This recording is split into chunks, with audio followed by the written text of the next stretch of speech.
Last night, something inside Aditya finally woke up. He wasn't looking for motivation anymore, just a reason to begin. Late at night, Aditya sat in silence. The room, the same clutter, the same dust. On his desk, Tara's note, "Keep building, Bia. I believe in you." For a long moment, he just stared at it, and whispered, "What happened to me?"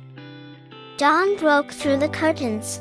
Aditya closed every distraction, one tab after another. Only one window stayed open, his dream.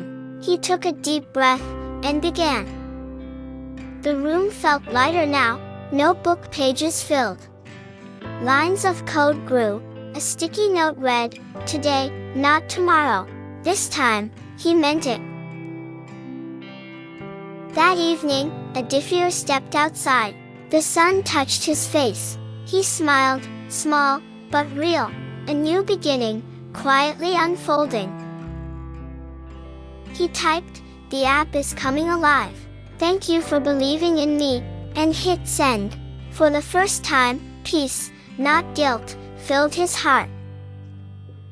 Weeks later, his desk told a new story of effort, patience, and faith. He smiled at his reflection.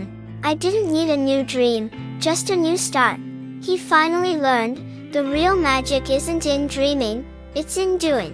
Dreams don't need motivation, they need motion. He learned that change doesn't happen in a day, it happens every day.